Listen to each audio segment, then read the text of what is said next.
Okay, everybody, we are going to do a refresher video on our two chapters that we're going to cover in today and next block's review, and that is chapter 11 and chapter 4. So chapter 11, we covered multi-step equations, and then chapter 4, we talked about proportional relationships and things along that, and ratios and things like that. So we're going to go ahead and do two different equations, and then we're going to talk a little bit on proportional relationships. So to start off, okay, we have multi-step equations. First off, if you remember, we're usually going to draw a line down this down the equal sign to separate our two sides of the equation. Okay, remember that when you do something on one side of the equation, you're going to likely do it to the other side of the equation. Now, to start out though, if we have these parentheses with a number right outside and there's an expression in the middle, we're going to do something we call distributing. Okay, so that means to multiply the outer term with the one in the middle. Okay, so we're going to multiply, in this case, 4 times x, which gets us 4x, and 4 times a positive 3, okay, which makes a positive 12, which is why we put that plus sign in there. And then I'm going to drag down my minus 2x equals 18. Now we're not yet ready to do those inverse operations or properties of equality. What we're going to first do is to see that there is a 4x here and a negative 2x here. Okay, we're going to combine those two together, and 4x and a negative 2x, or 4x minus 2x, is going to be just 2x, because 4 minus 2 is 2. Bring down that plus 12 equals 18. Okay, now there are no more like terms on this side, and there's no distributing to do either, so we're going to isolate our variable, okay? And to do that, we're going to undo the things here. Okay, if you remember the analogy we talk about in class, it is look for the best friend, right? So x's best friend here is 2, okay? 12, on the other hand, is his alright friend. So once his party is over, x is throwing a party. Once the party's over, his okay friend that he invited is going to leave first. In that case, it's the positive 12, the plus 12. We're going to undo that by subtracting 12. We have to do it to both sides to keep it even. Just 2x stays on this left side of the equation. 18 minus 12 is 6. And then we're going to go ahead and undo now. Mom said no sleepovers, so the best friend has to go home. So we're going to, right now it's being 2 times x, so multiplying. So we're going to undo that by dividing. 2 divided by 2 is just 1, so we're left with 1x remaining. And divide by 2 here to keep it even. And we have x is equal to 3. Okay, this is the answer that we believe satisfies this equation. We're going to go ahead and plug it in and check. So every single spot that you see an x, we're going to plug a 3 in. So 4 times 3 plus 3, so we already are thinking that's 6, minus 2 times, I have parentheses here when we're multiplying, then plugging in, 3 equals 18. So let's go ahead and do this using order of operations. So inside my parentheses, so rather than distributing here, we don't have to do that here because there's no x, right? We can just actually add these together. 3 plus 3 is 6.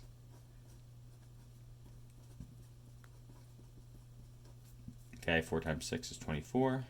Minus 2 times 3 is 6 equals 18, and 24 minus 18, or 24 minus 6 is 18. Okay, that doesn't mean the answer is 18.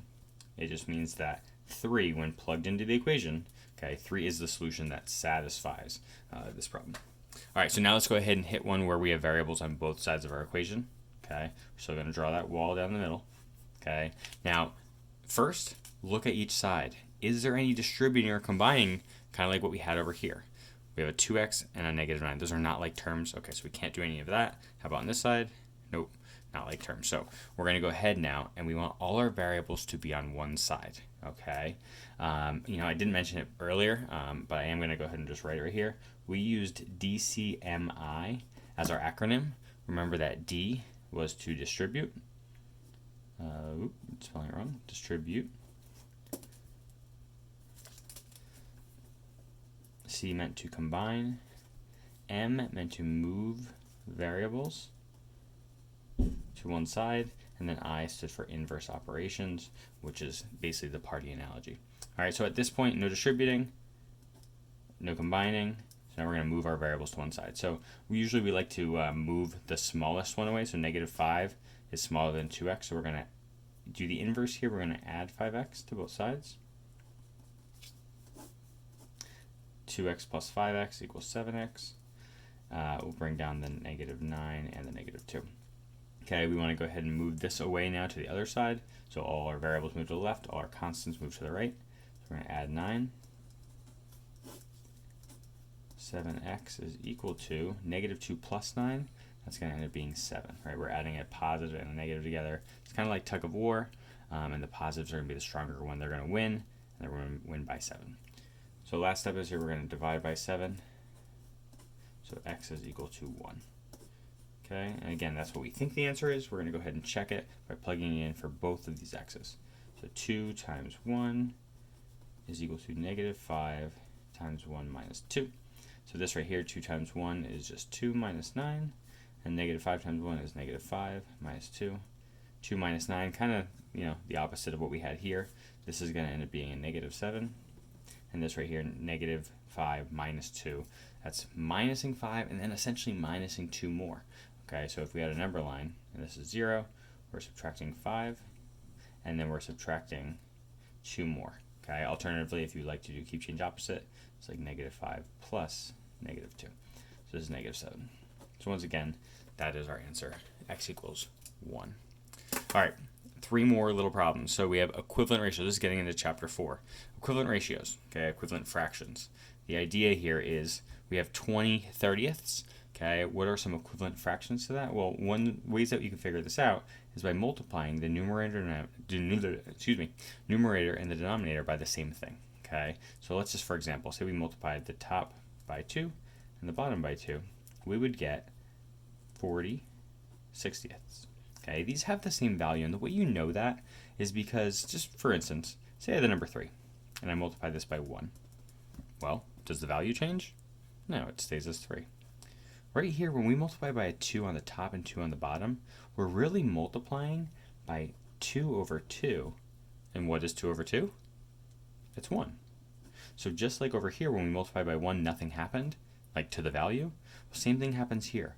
2 over 2 is just 1, so we're multiplying this fraction by 1, and the value stays the same. It is equivalent. It is equal. Okay? So even though the numbers are changing, if we were to, check these would be proportional.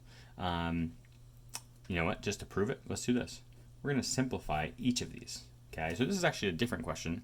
That might ask, is 20/30ths proportional to 40/60ths? Okay, and the way we can check that is we can go ahead and simplify both. Okay, so here I'm going to divide by 10, and here I'll divide by 10. That would get me 2/3. Now, if we simplify this one down to its full, fully simplified form, we would also get 2/3. Let's check it out. Divide by, let's start with 10. So this would get us to 4/6. Then we could divide again by 2, and we would get 2/3. So because these are both 2/3, yes, these are both proportional. So we answer 2 different questions here. One, give me an equivalent ratio to this, right? So we multiply by 2's overall. And then over here, I kind of pose a separate question. We should know that these are proportional because we just did the multiplication to get there. But are these 2 proportional? Well, we can simplify and realize they are. And technically, we also just found another equivalent ratio to 20/30ths, and it is 2/3. So it doesn't always have to be multiplication. If it's possible to divide, you can do that as well. So oftentimes, proportions are given to us, so we have missing pieces in the fractions. It's saying, okay, rather than saying find an equivalent ratio, we're saying if these are equivalent, we already know that, they are proportional, what would this x value have to be, right, to keep this fraction equal to this one? So in this proportion, the way we do this, we're going to cross multiply. Okay, that's going to be our typical form. Sometimes we might use equivalent ratios if you can recognize, like maybe you can multiply this by 2 and it would get exactly this number. You could do the same thing up here. However, here we can't get from 20 to 42 easily with multiplication. So what we're going to do is cross multiply. So we would multiply 42 times 10 and 20 times x. Some people might look at this and say, oh wait, Mr. K, we can go ahead and simplify this first to make this problem easier. That's true. Okay, if you would like, you can go ahead and divide both of these by 10. Get x over 42 is equal to 1 over 2, and then solve this one. That's absolutely true. You can go ahead and solve that one. I'm going to go ahead and stick with this one for those that don't see that. But again, if you can simplify a single fraction, go for it. Make it simpler to work with. It still has the same value. All right, so let's go ahead and do this. We're going to multiply these together. So 42 times 10 is 420. 20 times x is just 20x.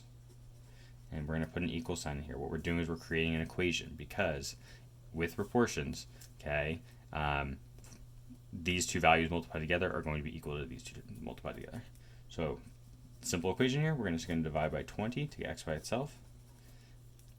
We can cross these two zeros out, basically dividing by 10 on the top and bottom. So 42 divided by 2 is 21, and that is the value of x. So for this to be equal and equivalent, this x value would have to be 21. It kind of makes sense, right? 10 over 20, that's a half.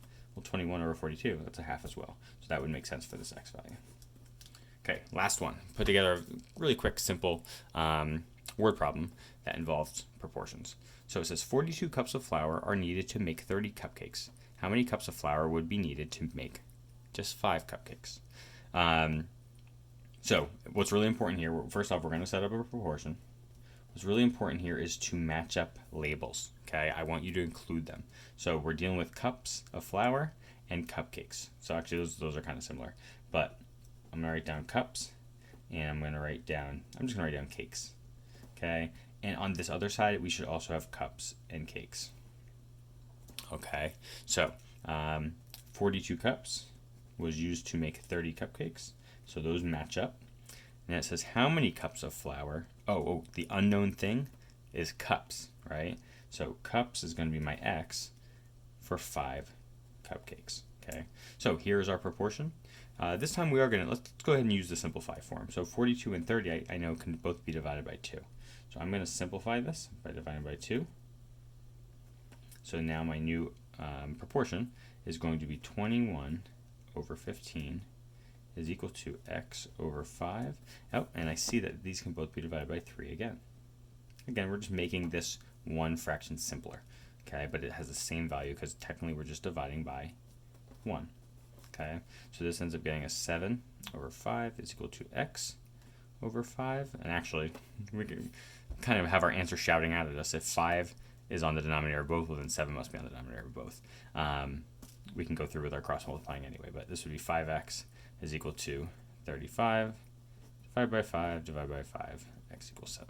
So 7 what?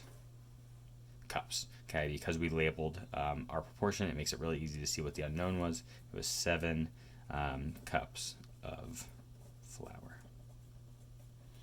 Okay, so that should set you up to get going on your review. Remember that if something doesn't make sense, you could look back at our blank packets, our answer keys, or Google something. It's cool, right? We're distance learning now.